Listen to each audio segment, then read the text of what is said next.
This video is made for English and Hindi medium students, so both language is used. English medium students have to keep patience and watch the video till end. I am 100% sure you will understand properly. Welcome students अब आते हैं हम chapter 10 exercise 1 का question number 10 और 11। इसके पहले का question number 1 to 9 इस एक्सरसाइज का हम कर चुके हैं प्रीवियस वीडियोस में। आप प्लेलिस्ट में जाके चेक कर सकते हैं, ठीक है। तो देखते हैं क्वेश्चन नंबर 10। देखिए प्रश्न क्रमांक 10 क्या दिया है, 10 मीटर चौड़ी सड़क पर, तो एक सड़क है तो विड्थ ऑफ द रोड दिया हुआ है, ठीक है। तो मैं डायग्राम यहां पे बना लेता हूं। एक रोड है जिसका विड्थ दिया हुआ है कितना, 40 मीटर दिया है, तो 40 मीटर विड्थ है, ठीक है, रोड का।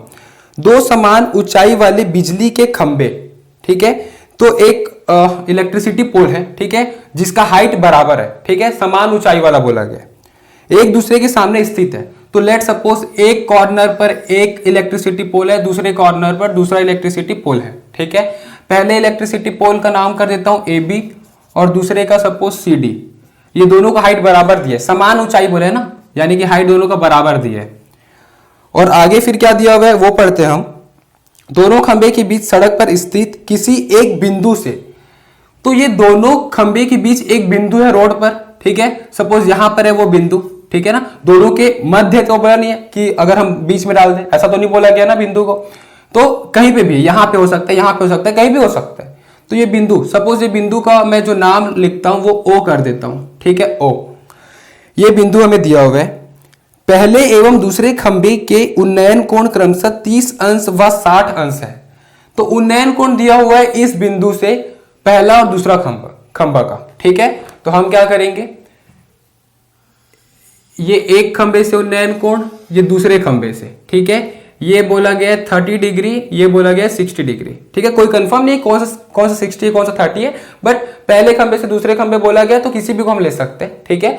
तो हो सकता है ना पॉइंट में यहां पे ले, यहां पे हो जाए, कहीं भी हो सकता है पॉइंट। बराबर तो बोला नहीं गया ना, मध्य तो बोला नहीं गया कि मैं बराबर में रखूं। तो एक 30 अंश है, एक 60 अंश है एंगल ऑफ एलिवेशन, क्लियर है। तो ये हो गया डायग्राम। अब आगे क्वेश्चन में देखते हैं क्या पूछा गया है। तो खंबे की ऊंचाई, तो खंबे की ऊंचाई क्या है, दोनों खंबा, दोनों का तो हाइट सेम है, मतलब अपने को पहले क्या फाइंड आउट करना है, AB फाइंड आउट कर सकते हैं या फिर CD फाइंड आउट कर सकते हैं, दोनों का मतलब तो एक ही है, ठीक है। ये क्वेश्चन मार्क AB या CD, खंबे की ऊंचाई अपने को फाइंड आउट करना है। और आगे और क्या दिया हुआ है, वह खंबों से उस बिंदु की दूरी ज्ञात कीजिए।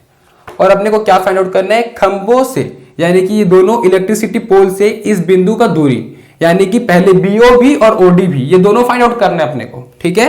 तो BO और OD ये दोनों अपने को फाइंड आउट करना है, यानी कि हमको तीन चीज फाइंड आउट करना है। पहला AB या फिर CD, एक ही मतलब है, दूसरा BO, तीसरा OD, क्लियर है। तो फर्स्ट, सेकेंड, थर्ड, ये अपने को करना है फाइंड आउट, ज्ञात करना है, ठीक है।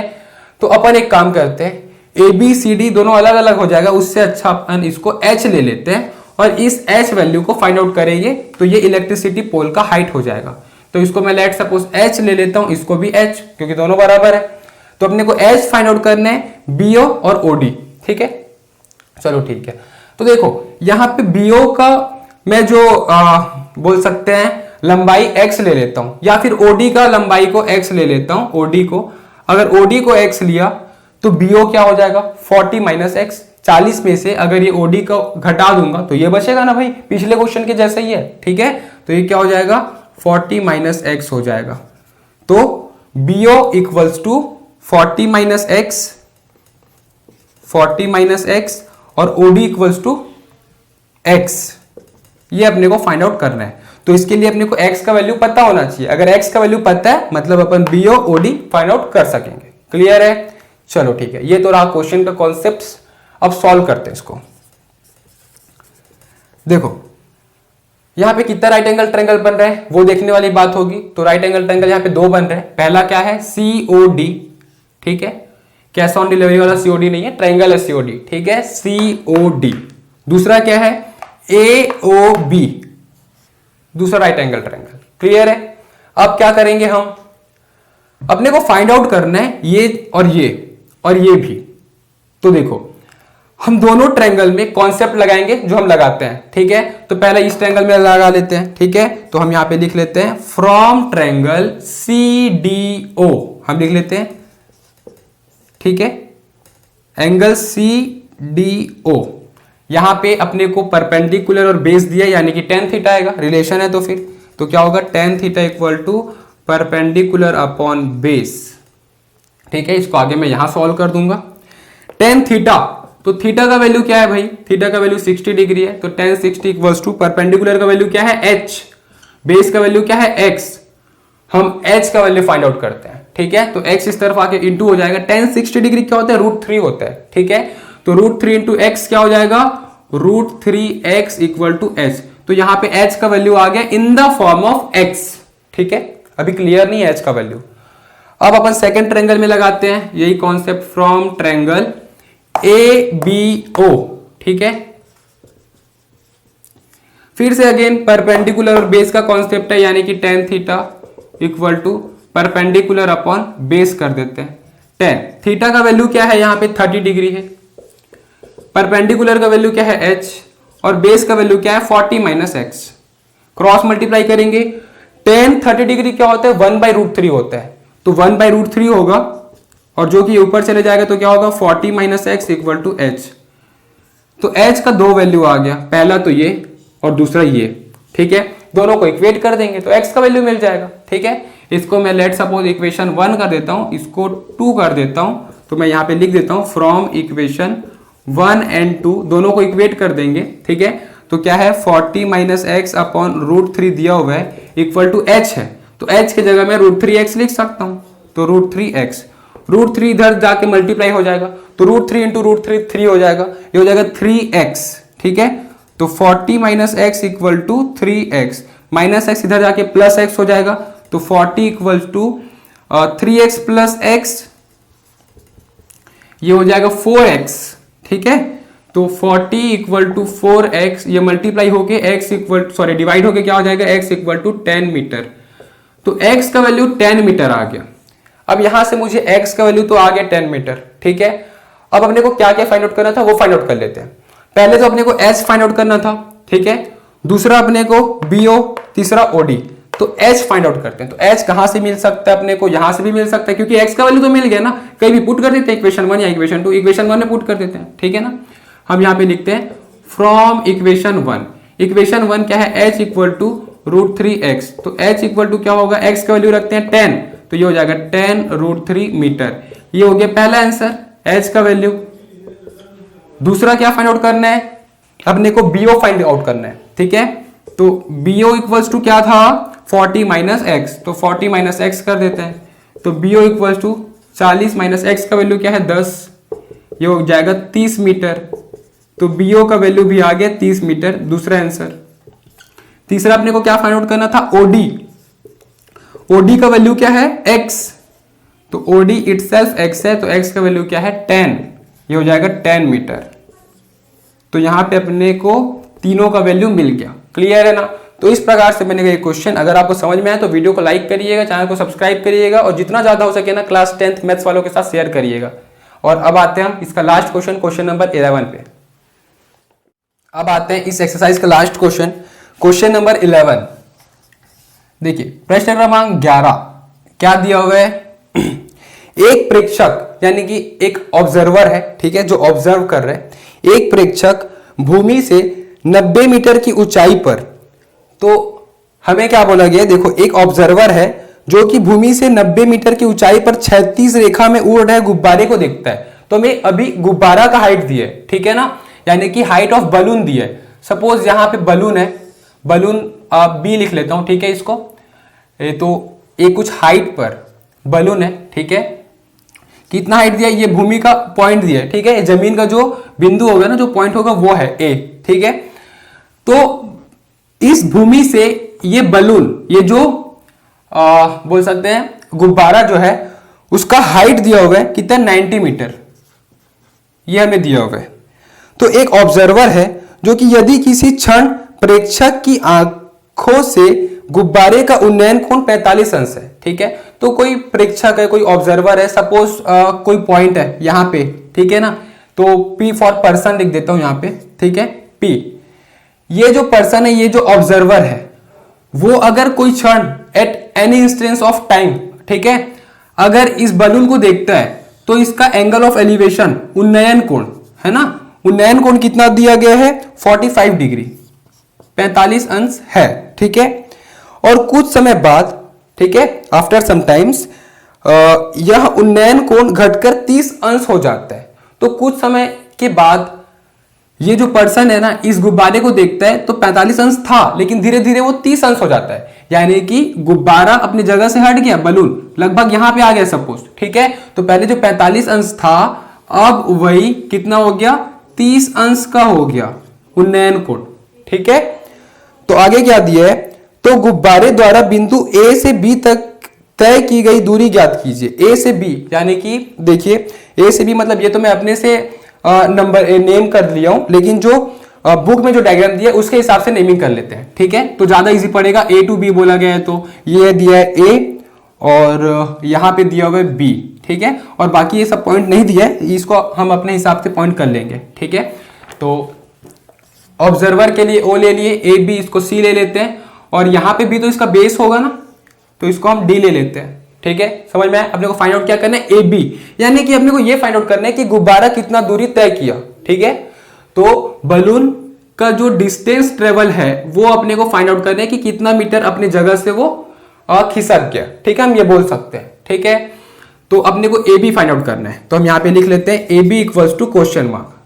अगर हम ए बी या फिर सी डी फाइंड आउट कर लिए, मतलब एक ही है, क्योंकि ए बी और सी डी दोनों तो बराबर होगा ना भाई, क्योंकि जितना डिस्टेंस यहां पे था वहां पे गया, जितना डिस्टेंस है वही पे जो यहां पे और वहां पे जाएगा वही डिस्टेंस वहां भी होगा, ठीक है ना। तो ये दोनों डिस्टेंस बराबर होगा, तो या तो हम ए बी फाइंड आउट कर सकते हैं या तो अपन सी डी फाइंड आउट कर सकते हैं, दोनों का मतलब एक ही है, ठीक है। चलो अब इसको आगे सॉल्व करते हैं, कैसे फाइंड आउट हो सकता है ए बी या सी डी। तो अगर हम देखें तो ए बी किसी भी राइट एंगल ट्रायंगल से इन्वॉल्व नहीं हो रहा है। सबसे पहले तो हम क्या कहते हैं, कितना राइट एंगल ट्रायंगल, दो राइट एंगल ट्रायंगल है। पहला क्या है, ओ बी डी, पहला राइट एंगल ट्रायंगल, दूसरा ओ ए सी, ठीक है। अपने को फाइंड आउट करना है ए बी, तो ए बी किसी राइट एंगल ट्रायंगल में इन्वॉल्व नहीं है डायरेक्टली, ठीक है, तो ए बी तो अपन फाइंड आउट कर ही नहीं सकते। अपन सी डी फाइंड आउट कर सकते हैं। सी डी कैसे फाइंड आउट करेंगे, C D right angle triangle में इन्वॉल्व है क्या, बिल्कुल है, किससे, बड़ा वाला राइट एंगल ट्रायंगल से, ओ बी डी से। तो सी डी अपन डायरेक्टली तो फाइंड आउट नहीं कर सकते, तो क्या करना होगा हमें, देखो अपन ओडी फाइंड आउट करेंगे। क्या फाइंड आउट करेंगे, ओडी, है ना, ये बड़ा वाला राइट एंगल ट्रायंगल से, और फाइंड आउट करेंगे अपन ओ सी, ठीक है ना। दो चीज फाइंड आउट करेंगे, पहला ओडी बड़ा राइट एंगल ट्रायंगल से, दूसरा छोटा राइट एंगल ट्रायंगल से ओसी। अगर ओडी में से ओसी को घटा दूं तो क्या बचेगा, सीडी तो बचेगा, ठीक है ना, ये सीडी तो बचेगा, समझ में आ गया ना। तो अपने को चाहिए यहां पे सीडी, या बोल सकते हैं एबी। एबी या सीडी को फाइंड आउट करने के लिए क्या हो जाएगा, हम ओडी फाइंड आउट करेंगे सबसे पहले, उसमें माइनस कर देंगे ओसी, तो अपने को मिल जाएगा सीडी, ठीक है ना। ओडी में से ओसी माइनस कर दूंगा, इतना मिल जाएगा ना। अगर इतने पोर्शन में इतना पोर्शन हटा दूं तो इतना पोर्शन मिलेगा, और यही तो इसके बराबर है। क्लियर है, समझ में आ गया यहां तक। चल अब अपन फाइंड आउट करते हैं ओडी और ओसी, बहुत इजी है। ओडी फाइंड आउट करने के लिए बड़ा वाला राइट एंगल ट्रायंगल लेंगे, ओसी फाइंड आउट करने के लिए छोटा वाला राइट एंगल ट्रायंगल लेंगे, ठीक है। चलो इसको सॉल्व करते हैं। सबसे पहले हम लिखते हैं बड़ा राइट एंगल ट्रायंगल, ठीक है, from triangle O B D. Relation किससे से, देखो ये अगर 90 है AC तो BD भी तो 90 होगा, ठीक है, ये दोनों तो बराबर होगा ना भाई, क्योंकि अगर जमीन से इतना डिस्टेंस पर है गुब्बारा तो यहां से भी ये डिस्टेंस बराबर ही होगा, ठीक है, प्रैक्टिकली, ठीक है। तो क्या करेंगे, फ्रॉम ट्रायंगल OBD। तो OBD में अगर हम देखें तो रिलेशन बन रहा है परपेंडिकुलर और बेस का, यानी कि tan थीटा। तो क्या होगा, tan थीटा इक्वल्स टू क्या होगा, परपेंडिकुलर बाई बेस।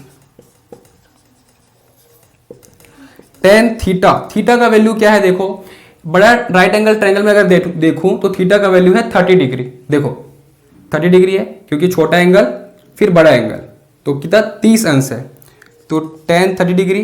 परपेंडिकुलर कितना है 90, और बेस कितना है, बेस अपने को फाइंड आउट करना है जो कि है OD। इसको आगे हम इधर सॉल्व कर लेते हैं। क्रॉस मल्टीप्लाई होगा, tan 30 डिग्री क्या होता है 1/√3 होता है, तो OD इक्वल्स टू, हम एक काम करते हैं, इसको पहले लिखते हैं 1/√3 equals to 90 upon OD। OD का वैल्यू फाइंड आउट करना है, क्रॉस मल्टीप्लाई तिर्यक गुणा 90√3 मीटर हो जाएगा OD का वैल्यू। ये किसका वैल्यू आ गया? OD का आ गया। अब OC निकाल लेते हैं। OC छोटा राइट एंगल ट्रायंगल से मिल जाएगा।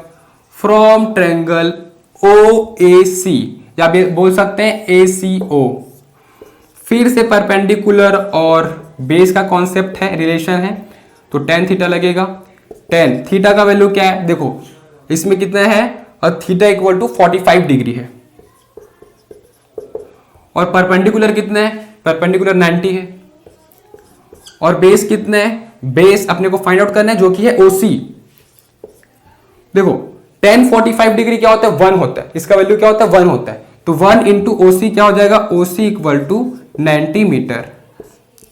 तो OC का वैल्यू आ गया और OD का वैल्यू आ गया। CD निकाल लेंगे हम, ठीक है, जो कि अपने को फाइंड आउट करना है। AB हम यहां पे लिख लेते हैं हेंस, अतः AB बराबर CD बराबर क्या होगा? OD minus OC। तो OD का वैल्यू क्या है? OD अपन फाइंड आउट किए अभी 90√3। OC का वैल्यू क्या है? 90। दोनों को माइनस कर देंगे तो क्या होगा? मैं पहले ही बता चुका हूं कि माइनस कैसे होता है, यही इसका आंसर है। ये माइनस होगा नहीं, क्योंकि रूट वाला अगर टर्म कॉमन होता है तभी माइनस होता है वो, ठीक है। लाइक टर्म्स देखते हैं यहाँ पे। तो यहाँ पे एक चीज कर सकते हैं कि 90 को कॉमन ले लेंगे तो क्या बच जाएगा? √3 - 1 मीटर, ठीक है। तो AB का वैल्यू कितना आ गया? 90 इन ब्रैकेट √3 - 1 मीटर। क्लियर है? तो इस प्रकार से बनेगा यह क्वेश्चन। तो इसी के साथ यह प्रश्न क्रमांक 10 और 11 कंप्लीट हुआ, और हम बोल सकते हैं कि एक्सरसाइज 1 भी कंप्लीट और ये चैप्टर भी कंप्लीट। अब अगले वीडियो में हम चैप्टर 11 में आएंगे, ठीक है, जो कि ज्योमेट्री पार्ट है, ठीक है, रेखा गणित है। तो इसे आप लोग नोट कर लीजिए और इस चैनल को सब्सक्राइब करिएगा, और जितना ज्यादा हो सकेगा तो अपने क्लासमेट के साथ, क्लास 10th CG बोर्ड वाले के साथ शेयर करिएगा। Thank you. इस चैप्टर के नोट्स के लिए नीचे दिए गए डिस्क्रिप्शन बॉक्स पर लिंक दिया गया है, वहां क्लिक करिए, और इस चैप्टर के सभी वीडियोस के लिए ऊपर जो प्लेलिस्ट शो हो रहा है वहां क्लिक करिए, और हमारे इस चैनल को सब्सक्राइब करने के लिए हमारे चैनल के लोगो पर क्लिक करके इस चैनल को सब्सक्राइब करिए। Thank you.